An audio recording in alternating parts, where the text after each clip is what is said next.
අදත් පිළිගන්නවා සුබ දවසක් කියලා ඔයාලා ඔක්කොම මගේ YouTube channel එකට. අද මම කියලා දෙන්න යන්නේ කලින් මම දවසක් කරා PowerPoint tips for teachers කියලා වෙනම වීඩියෝ එකක්. ඒ වීඩියෝ එකේ දෙවෙනි කොටස තමයි අද කරන්න යන්නේ. ඉතින් මම උඩ කාඩ් එකකින් මේ වීඩියෝ එක දානවා. කවුරු හරි බලපු නැති කෙනෙක් ඉන්නවා නම් ඒකෙන් බලන්න. එහෙනම් අපි අද වීඩියෝ එකට යමු.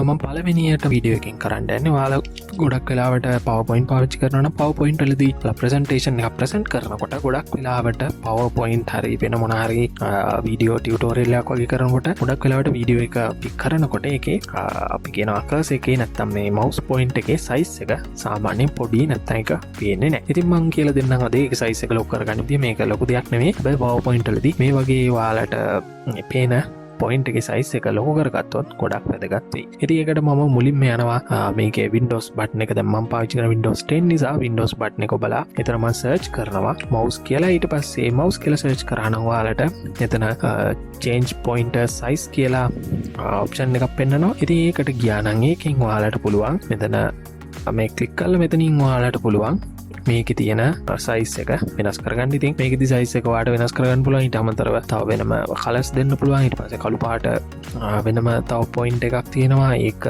පාවිච්චි කරන්න පුළුවන්. ඉතින් කැමති එකක් මෙතනින් තෝරගන්න පුළුවන්. ඊට පස්සේ මේකේ පහළට ගියොත් change cursor thickness කියලා තියෙනවා. ඉතින් අපිට පුළුවන් අර මොන හරි ටයිප් කරනකොට එන්න පොඩි ඉරි කෑල්ල වගේ එකේ ඝනකමත් මේකෙන්ම වැඩි කරගන්න. ඉතින් ඒක නම් අත්‍යවශ්‍ය නැහැ. ඕනි නම් ඒකත් හදාගන්න. මම මේකෙදි පොඩ්ඩක් මේකේ සයිස් එක වැඩි කරලා මේක ක්ලෝස් කරනවා. හරි ඊළඟට මම කියලා දෙන්න යන ඔප්ෂන් එක PowerPoint වලදී ගොඩක් වැදගත්ම වෙන ඔප්ෂන් එකක්. මොකද අපි මොන හරි ඔබ්ජෙක්ට් එකක් නැත්තම් ෂේප් එකක් ගත්තාම මේක අපිට ඩුප්ලිකේට් කරන්න නැත්තම් කොපි එකක් ගන්න ඕනි වෙනවා. ඉතින් මේකට සාමාන්‍යයෙන් අපි පාවිච්චි කරන්නේ Control C නැත්තම් copy paste කරන ඔප්ෂන් එක. ඉතින් ඊට වඩා ලේසියෙන් අපිට මේ ක්‍රමේ හරහා ඩුප්ලිකේට් එකක් ගන්න පුළුවන්. හරි ඒකට මම මුලින්ම කරන්නේ මට ඕනි කරන එක ඩුප්ලිකේට් එක ගන්න ඕනි ඔබ්ජෙක්ට් එක මේ විදිහට සිලෙක්ට් කරගෙන ඒක කන්ට්‍රෝල් එක ප්‍රෙස් කරන ගමම්ම ඒ ඔබ්ජෙක්ට් එක අපිට ඕනි තැනට මේ විදිහට ඩ්‍රැග් කරලා අතාරිනවා. එතකොට ඔයාලට ඒ තියෙන ෂේප් එකේම නැත්නම් ඔබ්ජෙක්ට් එකේම ඩුප්ලිකේට් එකක් මේ විදිහට ගන්න පුළුවන්. ඉතින් මේක අර සාමාන්‍යයෙන් අපි කරන ක්‍රමයට වඩා ගොඩක්ම ලේසි. ඊට අමතරව තවත් මේකෙදි ඔයාලට ඩුප්ලිකේට් ගන්න පුළුවන් ලේසි ක්‍රමයක් තියෙනවා. කන්ට්‍රෝල් D ප්‍රෙස් කරන. ඒ කියන්නේ කන්ට්‍රෝල් එක ප්‍රෙස් කරගෙන D ප්‍රෙස් කරා නම් ඔයාලට පුළුවන් මේක තවත් කොපීස් නැත්තම් ඉස්සරහට ගන්න. ඉතින් මේ ක්‍රම දෙකකින් කැමති ක්‍රමයක් පාවිච්චි කළා ඔයාලට මේකේ ඩුප්ලිකේට් ගන්න පුළුවන් ඕනම ෂේප් එකක. හරි මම ඊළඟට කියලා දෙන්න යන්නේ ගොඩක් වෙලාවට ගණන් ආශ්‍රිතව නැත්තම් මොන හරි PowerPoint presentation හදන කෙනෙක්ට වැදගත් වෙන දෙයක්. මොකද ගොඩක් වෙලාවට VGA ප්‍රකාශන ගොඩක් වෙලාවට අපිට ලියන්න දෙනවා. එහෙම නැත්තම් මොන හරි powers තියෙන බල සහිත සංඛ්‍යා ලියන්න වෙනවා. ඊට පස්සේ පාදයේ තියෙන සංඛ්‍යා ලියන්න. ඉතින් ඒක අපිට මේකෙදි PowerPoint වලදී සාමාන්‍ය ක්‍රමෙන් අපිට හදනවා නම් අපි මේ විදිහට insert ගිහලා insert වලින් equation කියන එක ක්ලික් කළා. ඒකේ මේ තියෙන option වලින් අපිට අපේ මේ සමීකරණ නැත්තම් අපේ VGA ප්‍රකාශනෙට ගැලපෙන විදිහට ඒ option එකකින් එක add කරලා තමයි හදා ගන්න තියෙන. ඉතින් මම මේකෙදි පෙන්නන්නම් සාමාන්‍ය විදිහට හදන විදිය. ඉතින් මේ විදිහට ඔයාලට පුළුවන් අපිට ඕනි කරන දේවල් ටික ටයිප් කරන ගමන් ඒ ඔබ්ජෙක්ට් එක ඇඩ් කරන ගමන් ඔයාලට මේක හදා ගන්න. හැබැයි මේ විදිහට හදාගත්තාම සාමාන්‍යයෙන් ටිකක් වෙලාව යනවා වැඩි මේ වැඩේට. ඉතින් අපිට මීට වඩා ලේසි ක්‍රමයක් පාවිච්චි කරන්න පුළුවන්. ඔයාලට අර විදිහටම insert එකට ගිහිල්ලා insert වල equation කියන එකේ කලින් equation කියන එකට ක්ලික් කරන්න නැතුව ඒකේ තියෙන පොඩි ඊතලේ ක්ලික් කරලා ඒකේ පහළට ගියා නම් ඒකේ තියෙනවා මේ විදිහට int equation කියලා එකක්. ඉතින් මේකෙදි අපිට කරන්න තියෙන අපිට ඕනි දේ ලියන්න තියෙන්නේ. ලිව්වයින් පස්සේ ඒක preview කරලා පෙන්නනවා. ඉතින් මම කරලා පෙන්නන්නම් මේ උඩ තියෙන VGA ප්‍රකාශනයේම මේක අපි අතින් ලියලා කොහොමද ලේසියෙන්ම හදාගන්නේ කියලා. ඉතින් මේ වගේ මේක මම ලියා ගන්නවා. ලියනකොට ඒ ළඟින් යන විදිහට ලිව්වා නම් එයා එක හරියටම මොකක්ද කියලා අල්ල ගන්නවා. දැන් notify කර ගන්නවා. ඉතින් ඊට පස්සේ අපිට උඩ හරියටම ඒ අදාළ අපි ලියන එක පෙන්නනවා. ඉතින් වැරදුනොත් ඔයාලට මෙතන erase එක තියෙනවා. erase එක පාවිච්චි කරන්න පුළුවන්. ඉතින් මේ වගේ ලිව්වයින් පස්සේ අන්තිමට මෙන්න මෙතන තියෙන insert කියන ක්ලික් කරපුවාම ඔයාලට අර කලින් වගේම ඒ VGA ප්‍රකාශනයක් හරි ඔයා ලියන නාට්‍ය සංඛ්‍යා පද්ධති පාඩම් වලදී බේස් එක නැත්තම් පාදේ ලියන්න වෙන ඒ වගේ ඕනම එකක් මේ විදිහට ලේසියෙන් ඉක්මනින්ම අපිට ඕනි කරන දේ ලියලා මේ විදිහට ඉන්සර්ට් කරගන්න පුළුවන්.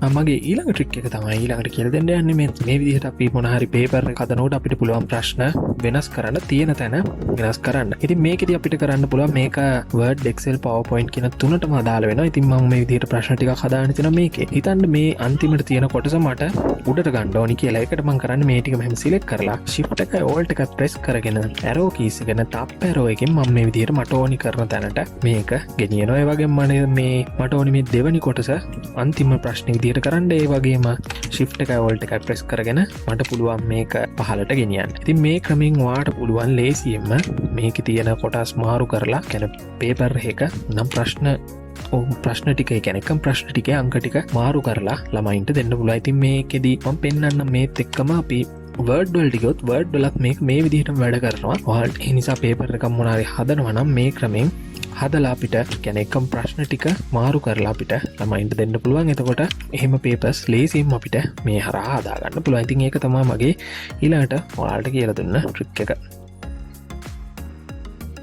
ඊළඟට මම කියලා දෙන්න යන්නේ ඔයාලා PowerPoint වලින් පාවිච්චි කරනකොට PowerPoint වල මොන හරි explanation එකක් කරන්න හරි මොන හරි text එකක් ඕනේ වෙනවා. ඉතින් අපිට මේකට ලේසියෙන්ම text එකක් ගන්න පුළුවන්. මේ විදිහට සමාන ලකුණ ගහලා lorem කියලා type කරලා opening bracket closing bracket දාලා enter කරා නම් මේ විදිහට අපිට text එකක් නැත්තම් අපිට random text එකක් ගන්න පුළුවන්. ඉතින් මේකෙදි මේ වගේම lorem කියන එක ඇතුලේ අපිට පුළුවන් අංක type කරන්න නැත්තම් පේලි ගාන ඡේද ගාන type කරලා enter කරොත් ඒ ඡේද ගානට ඒ පේලි ගානට අදාළ text එකක් නැත්තම් sentence set එකක් අපිට එනවා. ඒ වගේම මේකට සාමාන්‍ය ඉස්සරින්ද අපි පාවිච්චි කරන තවත් ක්‍රමයක් තියෙනවා. ඒක තමයි random text කියන එක. ඒකේ RAND කියලා type කරලා මේ විදිහටම opening and closing bracket දාලා enter කරා නම් ඔයාට random text එකක් ගන්න පුළුවන්. ඒකෙදිත් මැදට අපිට ඕනි කරන පේලි ඡේද ගාන දීලා enter කරා නම් මේ ඡේද ගානට මේ පේලි ගාන සහිත සම්පූර්ණ paragraph එකක් නැත්තම් text document එකක් text එකක් අපිට ගන්න පුළුවන්. ඉතින් මේ ක්‍රමෙත් ඔයාලට වැඩවල දියුණු වෙයි. එහෙනම් මේ ක්‍රමෙත් පාවිච්චි කරලා බලන්න.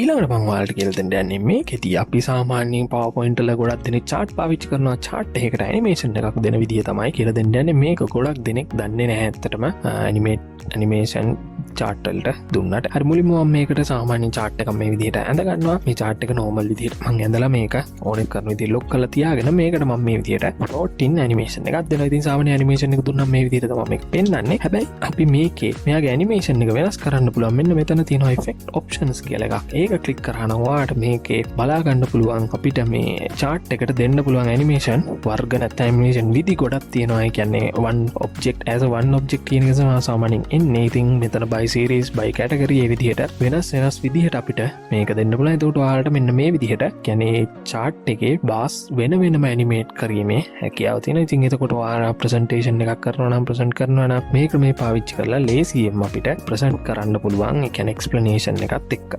එතකොට සාමාන්‍යයෙන් ගොඩක් දෙනෙක් කරන්නේ chart එකක් කරගෙන ඒකට animation එකක් දානවා. හැබැයි එහෙම දැම්මම එන්නේ as a one object නැත්තම් තනි chart එකකට තමයි animation එක. ඉතින් මේක මේ පාවිච්චි කරලා බලන්න මේක හැම animation එකකම එහෙම නැත්තම් chart වලට දෙන හැම animation එකකම මෙන්න මේ effect options කියන option එක යටතේ පහළට ගියපුවම වෙනම අපිට මේක animate කරගැනීමේ හැකියාව තියෙනවා. එහෙනම් මේ option එක ඔයාලගේ වැඩවලට try කරලා බලන්න.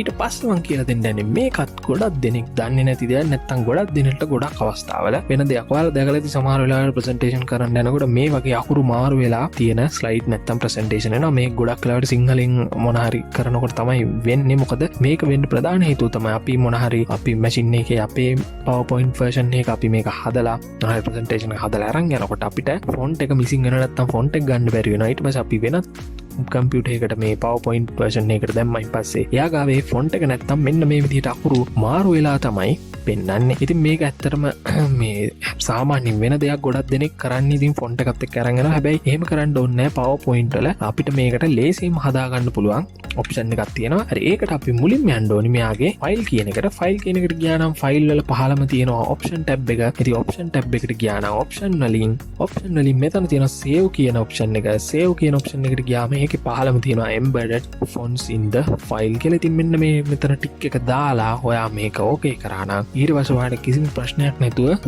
මේ PowerPoint slide එක PowerPoint file එක අරගෙන ඕන තැනකට ගිහිල්ලා presentation කරන්න පුළුවන්. කිසිම ප්‍රශ්නයක් වෙන්නේ නැහැ. මේකේ font මාරු වෙන්නේ නැහැ. මොකද මේකෙදි එතකොට වෙන්නේ font එක embedded වෙලා slide එකටම නැත්තම් ඒ file එකටම හම්බෙන එක. ඉතින් මේ ක්‍රමය පාවිච්චි කරලා බලන්න ගොඩක් දෙනෙක් මේ ක්‍රමය නම් දන්නේ නැහැ. අද වීඩියෝ එකේ මේ ටික තමයි මම කියලා දෙන්න බලාපොරොත්තු වෙන්නේ. එහෙනම් ඔයාලා මගේ තවත් වීඩියෝස් තියෙනවා ඒවත් බලන්න. ඒ වගේම මේ වීඩියෝ එක හොඳයි නම් ලයික් කරන්න, ෂෙයා කරන්න, මගේ channel එකත් subscribe කරන්න. එහෙනම් අපි තවත් වීඩියෝ එකකින් නැවත හමු වෙමු. සුබ දවසක්.